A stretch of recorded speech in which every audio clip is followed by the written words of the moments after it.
వాళ్ళకి ఎక్కిస్తున్నటువంటి సెలైన్ బాటలు కూడా పెరికేస్తున్నారు వీళ్ళు.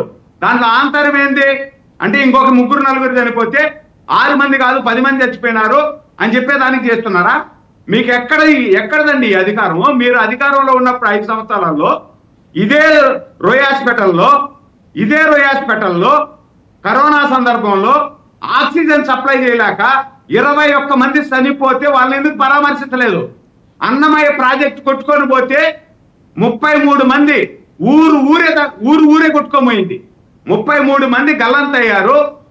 ఊరే కొట్టుకొని పోతే గేదెలు ఆవులు అన్ని కొట్టుకొని పోతే అక్కడ ఎందుకు పరామర్శించాలి? అప్పుడు మీరే కదా ముఖ్యమంత్రి. అదేవిధంగా గోదావరి నదిలో పడవ మునిగిపోతే 39 మంది జల సమాధి అయిపోతే ఆ రోజు ఎందుకు పరామర్శించుకు వెళ్ళా?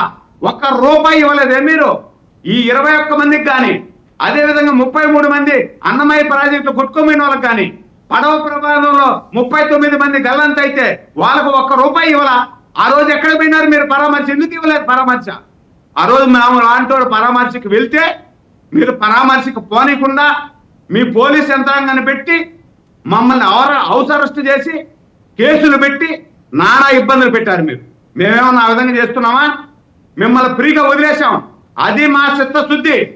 ప్రపంచంలో ఇంతకన్నా అద్భుతమైనటువంటి ప్యాకేజీ ఎవరు బ్రహ్మాండం జరిగిపోయింది. మేము ఒప్పుకుంటున్నాం, జరిగింది, తప్పయింది, క్షమాపణ కోరుతున్నా. నాయుడు గారు చిన్న సజెషన్ అండి, చిన్న సజెషన్. నాయుడు గారు మీరే మాట్లాడండి. నాయుడు గారు ఒక్క నిమిషం మీరే మాట్లాడండి. జరిగింది ఈవెంట్ కాదు, ప్యాకేజ్ ఇవ్వటానికి దుర్ఘటన. సో మనం లెటస్ రివ్యూ అవర్ వర్డ్స్ అండి. మనం మాట్లాడేప్పుడు కొంచెం సమీక్షించుకొని మాట్లాడుకుందాం. జరిగిన దుర్ఘటన కాంపెన్సేషన్ అంటాం, ప్యాకేజ్ అనం దాన్ని. ఓకే, అదే సార్. ఇప్పుడు కాంపన్సేషన్తో పాటు దీనికన్నా వేగంగా స్పందించే నాయకుడు ఎక్కడైనా చూసారా సార్ మీరు? దీనికన్నా వేగంగా స్పందించినటువంటి ప్రభుత్వం చూసారా? దుర్ఘటనలు జరుగుతూ ఉంటాయి, జరిగిన దాన్ని నేను తిరిగి జరగలేదు అని చెప్పలేను, దానికి నేను బాధ్యత వహించలేదు అని మేము చెప్పట్లేదు. క్షమాపణ కోరుతున్నాం, బాధ్యత వహిస్తున్నాం అని చెప్తున్నాం. దీనికి ఏమి చేయాలా? మీ బిడ్డలకు చదివిస్తాం, మీ బిడ్డలకు ఉద్యోగ అవకాశాలు కల్పిస్తాం, మీ ఇంట్లో మనుషుల్లాగా మేము ఉంటాం, దేవస్థానమే మీ ఇల్లే దేవస్థానం లాగా చేస్తాం అని చెప్పి మేము బాధ్యత తీసుకున్నాం. బాధ్యత తీసుకుంటే అలా చేయాలి. మీరు మిమ్మల్ని పరామర్శించొద్దని మేము చెప్పట్లా. గోపి గారు మాట్లాడారండి. రైట్, గోపి గారు మాట్లాడతారు. ఒక నిమిషం నాయుడు గారు, గోపి గారు మాట్లాడతారు. గోపి గారు ఒక ప్రశ్న వేశారు, ఒకే సెకండ్ సార్. మీరు ఇందాక ఒక ప్రశ్న వేశారు, ఏదైతే విఐపీల తాకిడి ఎక్కువైంది అని చెప్పి. విఐపీల తాకిడి తగ్గించారు సార్. 7 నెలల్లో నేను ఇక్కడ లోకల్లో ఉండేవాడిని. నేను 30 సంవత్సరాల నుండి టీటీడీలో ఏమి జరుగుతా ఉంది, ఏదేది జరుగుతుంది, ఏమేమి ఎప్పుడు జరిగిందని నాకు క్షుణ్ణంగా తెలుసు. గత 5 సంవత్సరాలలో వీళ్ళు ట్రావెల్స్ ఉంది కదా సార్, ట్రావెల్స్ లో పెట్టేశారు సార్ ప్యాకేజీలు.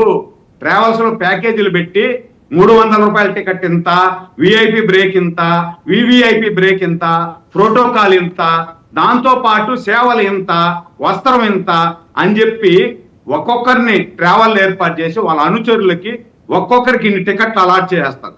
అలాట్ చేసేసి మీరు నాకు ఇంత ఇచ్చేయండి, మీరు ఎంతకన్నా అమ్ముకోండి అని చెప్పి ప్రయత్నం అని చేశారు వీళ్ళు. దాంట్లో భాగంగానే 2 రోజులు ఉండేటువంటి ఉత్తర ద్వార దర్శనాన్ని 10 రోజులు పెంచారు వీళ్ళు. 10 రోజులు పెంచితే ఉత్తర ద్వార దర్శనం ప్రోటోకాల్ మీకు తెలుసు కదా, ఆగమ శాస్త్రాలు. నాయుడు గారు మీకు తెలుసు, ఏది మీకన్నా నాకన్నా ఇక్కడ కూర్చున్న అందరికన్నా కూడా స్వామివారి పాదాల దగ్గర పుట్టి పెరిగిన ముఖ్యమంత్రి గారు ఆయన ప్రెస్ మీట్లో కూడా అన్నారు, నేను ఇక్కడ పుట్టి పెరిగాను, స్వామివారికి జరిగే ఉత్సవాలు సంప్రదాయాలు మొత్తం నాకు తెలుసు. సరే, ఆగమ సంప్రదాయాలు చెప్పడానికి పండితులు ఉన్నారని. మరి మీకు ఇన్ని తెలిసిన వాళ్ళు ఆ పండితులు జియర్ల చేత చెప్పించవచ్చు కదా.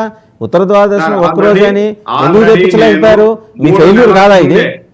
సార్ 3 నెలలకు ముందే నేనే స్వయాన లిఖిత పూర్వకంగా దర్శన వేళలు మార్చండి, దీంతో పాటు ఏదైతే ఇప్పుడు ఈ పండగలకు పబ్బాలకు మీరు చేస్తున్నారో ఇవన్నీ రద్దు చేయండి అని చెప్పి నా లెటర్ హ్యాడ్ లో నేనే స్వయాన ఇచ్చిన తర్వాత కొంచెం తగ్గింది.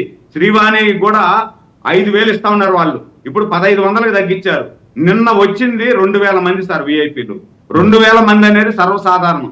వాళ్ళ ప్రభుత్వంలో 5 సంవత్సరాలలో ప్రతిరోజు 15,000 మంది వస్తున్నారు. నేను అది కాదంటలేదు కానీ కాదండి, ఇంత సంఘటన ఈ దుర్ఘటన జరిగిన తర్వాత విఐపీలని కన్విన్స్ చేసి ఇంకో రోజు పెట్టుకోండి 14వ తారీఖు 15వ తారీఖు అని చెప్పలేకపోయారు.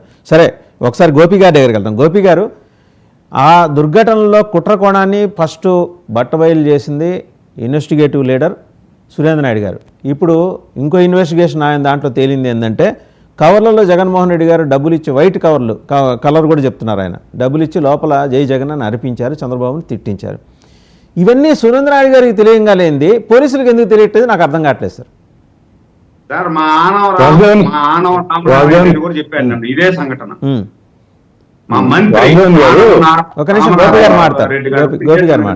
రైట్, గోపి గారు మాట్లాడతారు. ఈ కవర్లు ఇచ్చారు అనే మాట నాయుడు గారే కాదు, ఆనవ రామనారాయణ రెడ్డి దేవాదాయ శాఖ మంత్రి కూడా నిన్న మాట్లాడారు. ఆయన కూడా అదే ఆరోపణ చేశారు. వీళ్ళు ముందే వెళ్ళి కవర్లు ఇచ్చేసి, అయ్యా నువ్వు ఉంటే ఈ జరిగేది కాదు, చంద్రబాబు నాయుడు ఉండడం వల్ల జరిగింది, నువ్వు ముఖ్యమంత్రి కాలేకపోయావు అని చెప్పండి జగన్ వచ్చినప్పుడు అని చెప్పారు అని అలా పురమాయించారు అనేది దేవాదాయ శాఖ మంత్రి కూడా నిన్న సాయంత్రం పూట దగ్గర ఎవిడెన్స్ వస్తానంటే నాయుడు గారు అది ఎవిడెన్స్ తీసుకొస్తానంటున్నారు కదా నాయుడు గారు. రేపు సీసీటీవీ ఫుటేజ్ తీసుకొస్తే మరి అవన్నీ